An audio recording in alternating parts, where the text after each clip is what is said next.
Hello, I'm Mary Rinehart, and I'm here today to share with you how to create a culture of making and innovation within your school district, classroom, or community center.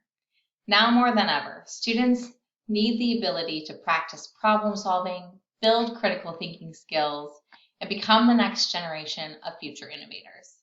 How do we create those environments for them where they can practice these skills? The answer is making an innovation. Today we're going to get started by outlining a few tips to create that culture and maker mindset within your space, regardless of whether you're a classroom teacher, administrator, or district personnel. I'm positive that you'll find opportunities to infuse making and innovation within and throughout your school. So let's get started. Today we're going to talk through 6 essential elements to creating a culture of making and innovation. We're going to work through values mapping, defining stakeholders and audience, assessing fixed versus growth mindset, shaping the learning environment, integrating different curriculum and content areas, and making the case. So let's get started with values mapping. What does your community and local school value? There's a great activity for you to complete called the Values Mapping Grid. This is a resource from MakerEd, and it gives you the opportunity to assess your values both as an individual and community. To complete this activity, you will identify those statements that you relate to the most. What's the most important thing about making and maker-centered learning? Pick 3 of your top most important items and write down the number and letter that corresponds with the values that you identify with. Do you think making helps young people develop good habits of mind, allow them to become future innovators? What is your why? That's what you're going to complete with this activity. Take a moment to pause, find the resource below this video for a PDF version of this grid. Once you've completed the activity, find which of these 4 skill sets you identify with most. What is your why? Is it social justice and equity, workforce development, skill development, or learning? You may notice that you may not be solely in one area. You may value 2 different components of making an innovation, like social justice and equity and workforce development. That was certainly the case for me. I don't have just one why, and that's okay.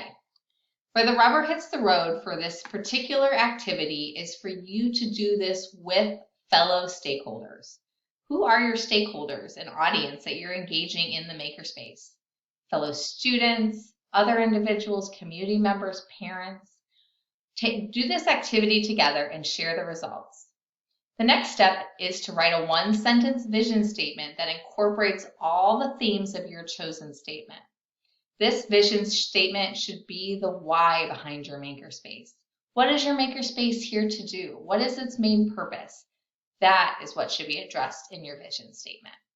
Once you've written that vision statement, post it proudly in the makerspace, on the wall, on the door, on letterhead. It should guide your why, and it should be clear what the makerspace stands for within your building. The next step is to engage stakeholders and audience members. Makerspaces are naturally social places. Making is a social activity, and making has a natural focus on people. So it's important to engage a variety of stakeholders in your work. Stakeholders can help you take your work to the next level and help you activate different networks of people who can bring opportunities for innovation to the school and community. Your network might be wide and it might be slow. The important thing is that you activate those members that can help you with grant funding, volunteering, community partners, and more. Think broadly about this activity. If you're having trouble thinking of who those stakeholders are, here's one resource to get started from Digital Promise. I challenge you to look outward, outside of your community, outside into your community rather, to look inward about how the space functions, and to look forward to really create a path for the future. The next activity you can do is to do some stakeholder mapping.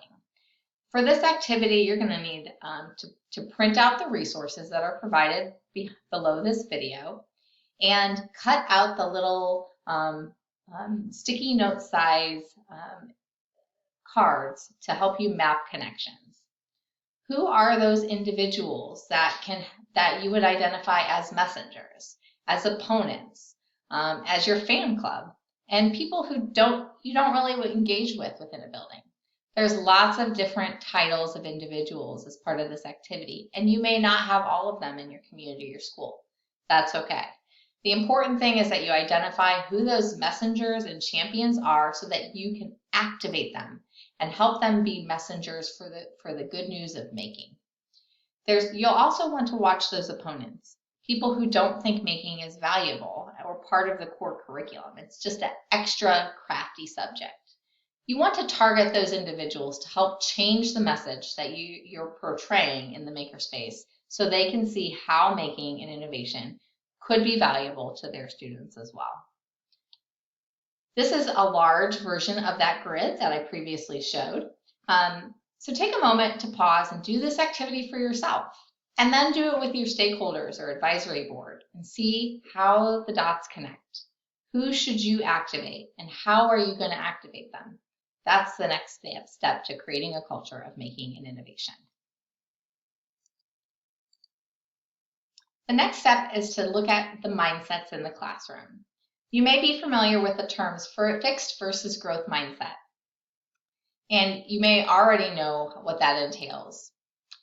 A fixed mindset is one that remains in place, regardless of the different activities that happens to it and folds to failure. Whereas a growth mindset is open to new ideas and willing to fail in order to succeed. This book, Mindsets in the Classroom by Mary Rinehart, helps to build that culture of success and student achievement in schools. It really helps you take your mindset work to the next level. There's also several literature resources you can do to teach students about failure. You can also model failure as a teacher as well. Be okay with not knowing everything. Teaching in a makerspace is more about facilitating rather than leading as a teacher. You won't know how to operate every piece of machinery, how to do every different form of art that happens in a makerspace. The important part is not your expertise. It's your ability to move people forward and to facilitate making on a new level. You can also highlight businesses that have failed before they succeeded. One of the most misunderstood concepts with businesses and success in general is that people think that you reach success on the first try. That couldn't be farther from the truth. So many individuals and giant business tycoons failed multiple times before they succeeded. It's important for students to see that failure and see how other people pick themselves back up to continue to work. So here are some questions you can ask both yourself and your students as you engage in building a growth mindset. First, what are some things that we say as educators that reflect a fixed versus growth mindset? How can we place students in different groups to contribute to the culture of the classroom? How should students reflect on failure? And how can teachers help develop a growth mindset themselves? These questions are essential for you to not only ask yourself, but to also encourage other individuals within your circle to continue to think about as you develop a growth mindset in your makerspace. The next component of creating a culture of innovation is to shape the learning environment. The makerspace should be the most joyous place in the building. You should hear students laughing, having fun, working hard. It should be loud and messy, organized chaos, granted, and people should want to use it. It should be a place, a sanctuary for students. How do you create that space where other people want to be? Well, one of my first tips after designing dozens of makerspaces is to make it flexible. You never know if the makerspace is going to have to move rooms next year, or if you're going to have to move your furniture to accommodate different activities. You don't want to be stuck with just one layout. That's why all of our furniture at First Makerspace is mobile and designed with casters so that you can take the making to new places. The second is to use failure as feedback as an individual. If you see that something isn't working, be open to fixing it. The next is to keep resources out and available for use by students. This means not putting things in cabinets with locked doors, but rather opting for storage options that are open and labeled and give students the ability to see what materials are available for them to make with. The fourth is to designate a space for student projects. Student projects will take over if you let them. One of the unique things about our school day is that students don't have unlimited time to work on a specific project. If they're in the makerspace, though, they're going to want to continue to work. They're going to be so proud of the work that they've achieved. So designate space for students to start and stop projects and store it successfully so that they're not all over your desk and all over the floor. Find places that you can label student work and also to display work proudly once they're finished with it. There are several different types of makerspaces. There's open makerspaces where students can drop into the space, most commonly found at the secondary level. Makerspaces is a special where students go to that particular STEM, making, or innovation special or robotics special once a week or more. And then maker carts where teachers can check out the cart to take it to their individual classroom. Regardless of the type of makerspace, the most important thing behind it is the culture. And I want to share with you an example of not only a beautiful space, but of a true culture of making and innovation. Indian Creek Elementary is located in the MSD of Lawrence Township. And looking at this space, you can see why and how it's organized to accommodate students. But the most impressive thing about this school is not the physical space. It's the ability for students and teachers to come into this space for large gatherings, for maker events, to use the laser cutter, to integrate all kinds of subjects within and together. Students make, read, write, and play every day, and that's the core philosophy behind Indian Creek. Behind that philosophy, you'll find champions like Kevin Kemper, the principal, Bruce Nelson, the robotics and innovation teacher, that help lead and take making to the next level. Who are your champions? How are you going to activate them? That is part of building your culture of making and innovation. This Building Spaces guide is available from Maker Ed to help you determine what type of makerspace would be most beneficial for you to operate based on your needs. It can be found in the resources below. The next component of making and integration is curricular integration. It is one of the biggest advantages of making that you can integrate multiple subjects into one lesson. Where else can you integrate English language arts, math, and social studies in a maker lesson? So start with the Indiana academic standards. What do you want students to learn, and how will they achieve these standards through the lesson? Also look at potential opportunities for collaboration. If you're a secondary teacher, how can you collaborate with other teachers in your content area?